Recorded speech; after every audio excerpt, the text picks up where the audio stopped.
పితృస్వామ్య వ్యవస్థ వేళ్ళూనుకుపోయిన భారతదేశంలో మహిళల రిజర్వేషన్ పరిస్థితి ఎట్లుంటుందో ఇది చిన్న ఎగ్జాంపుల్ అన్నమాట.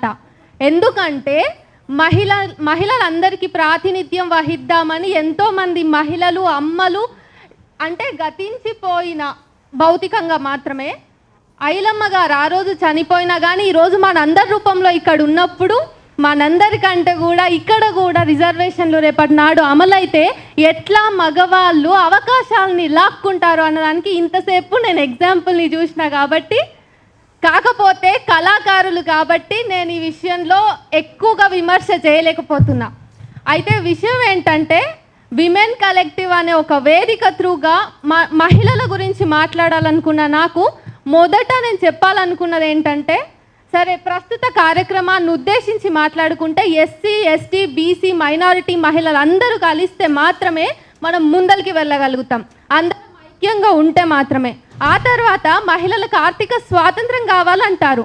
ఆర్థిక స్వాతంత్రం మనం కొద్ది గొప్ప ఇప్పుడు పనులు చేస్తున్నాం కదా, మనం సంపాదిస్తున్నామా లేదా? మహిళలు మీరే చెప్పాలి. మీరు తెచ్చే 10,000, 5,000, 2,000, 3,000, 600 కూలి అయినా కానీ ఆ కూలి తీసుకుపోయి ఏడిస్తున్నారమ్మా మీరు? మీ ఇళ్లలోని మీ మొగుళ్ళకో మీ ఇంట్లో ఈరోజు ఈ రేషన్ అయిపోయింది అది కొనాలి కాబట్టి, అంతేగాని ఒక 10,000 తెచ్చినప్పుడు నా పర్సనల్ నాకున్న అవసరాల కోసం లేదా రేపటి నాడు నా భవిష్యత్తు కోసం తీసి పెట్టుకునేది ఉందా? పనులు చేసి సంపాదిస్తే ఆర్థిక స్వాతంత్రం కాదు. ఆ డబ్బుల్ని మన కోసం, రేపటి కోసం కానీ మనం ఈరోజు గౌరవంగా బ్రతకడానికి ఉపయోగించుకుంటున్నప్పుడు మాత్రమే ఆర్థిక స్వాతంత్రం వస్తుంది. ఆ తర్వాత ఇప్పుడు నేను ఒక డోరేమాన్నో, ఒక మిస్టర్ బీన్నో, లేకపోతే కార్తీక దీపం సీరియల్లోని దీపనో పొద్దుస్తమానం భజన చేస్తా కూర్చుంటే మీరు నన్ను పిచ్చిదాన్ని అంటారు, అవునా కదా? కానీ మనకి మనువాదం ఏం చెప్పింది? పొద్దున లేస్తేనే కరాగ్రే వసతే లక్ష్మి, కరమధ్యే సరస్వతి, కరమూలే స్థితా గౌరి అంట.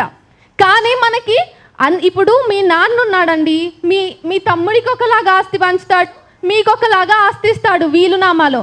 కానీ అంబేద్కర్ అట్లా చేసిండా? మానవులందరికీ సమాన హక్కుల్ని ఇచ్చిండు. ఈరోజు నేను ఈ స్టేజ్ మీద ఏ హక్కుతో నిలబడ్డానో, ఒక మగాడిని పక్కకి జరిపి ఎట్లా అయితే నిలబడగలిగానో అట్లా సమాన హక్కులు బాబాసాహెబ్ అంబేద్కర్ ఇచ్చినప్పుడు మనము పొద్దున తలిస్తే గిలిస్తే వీళ్ళలాంటి మహనీయుల్ని తలయాలి కానీ చేయడ్డం పెట్టుకొని దేవతల్ని మనోభావాలు మనకు చాలా దెబ్బతింటాయి. ఎందుకంటే మనం బీసీలం కదా, అటు అక్కడ ఉండము ఇటు ఇక్కడ ఉండము, మన మధ్య మనకు ఐక్యత ఉండదు. ఇది కూడా గమనించుకోవాలి. ప్రతిదానికి మనోభావాలు అంటా కూర్చుంటే రేపు మన పిల్లలందరూ కూడా వినాయకుని మండపాల ముందు భజన చేస్తా కూర్చుంటారు, తాగి తందనాలు ఆడతారు. కానీ మిగతా పిల్లలు ఏం చేస్తారు? పెద్ద కులాల పిల్లలు. అది కూడా మనం గమనించుకోవాలి.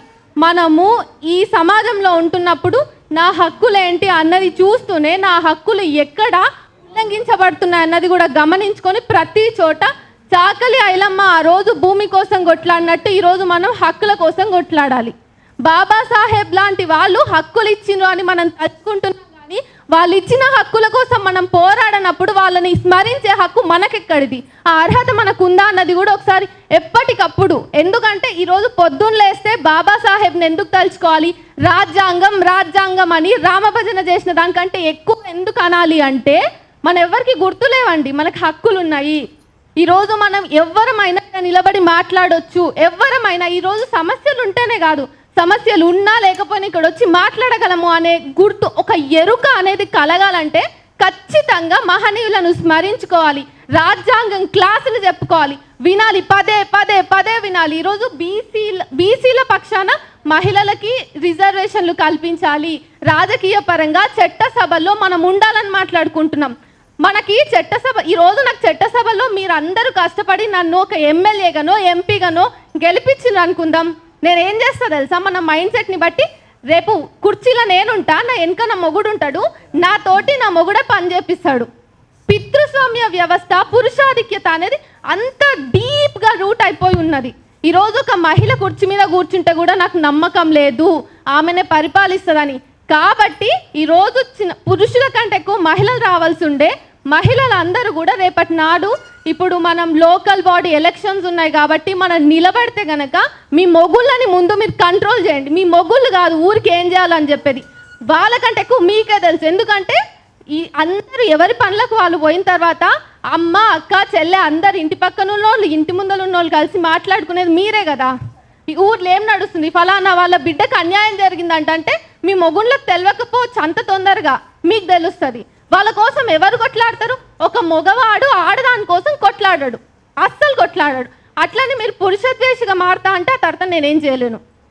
కాబట్టి మీ అమ్మలక్కలు మాట్లాడుకునే వాటికి కూడా రాజకీయాన్ని అంటగట్టి ఎట్లా మనము ఫైట్ చేస్తే సామాజిక న్యాయం పొందగలుగుతాం, మనం ఎంతమంది ఉన్నామో అన్ని సీట్లు వస్తాయి, మన ఓట్లు మనకే పడతాయి. ఇవన్నీ ఆలోచించుకొని ఖచ్చితంగా ప్రణాళికాబద్ధంగా చిన్న చిన్న ఆలోచనలు ఒక గంటన్నర సేపు వేరే ఏదో వ్యాపకానికి మనం కేటాయిస్తుంటే ఓ 10 నిమిషాలు రాజ్యాంగం చదువుకుందాం. మనకేం హక్కులు ఉన్నాయి? ఈరోజు మనకి టైంకి బియ్యం వస్తలేవు, ఎందుకు వస్తలేవు అడుగుదాం. రేషన్ రానప్పుడు రేషన్ ఎందుకు వస్తలేదు? సరే రేషన్ బియ్యం పక్కకు మలుతున్నాయి, ఎందుకు మలుతున్నాయి అనుకుందాం.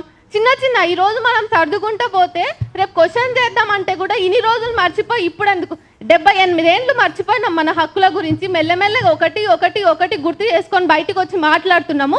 ఈరోజు ఎట్లయిపోయింది తెలుసా వ్యవస్థ? ఇక్కడున్న గాలిలో కూడా మనువాదం ఉంది, ఇక్కడున్న గాలిలో కూడా ఉంది మనువాదం.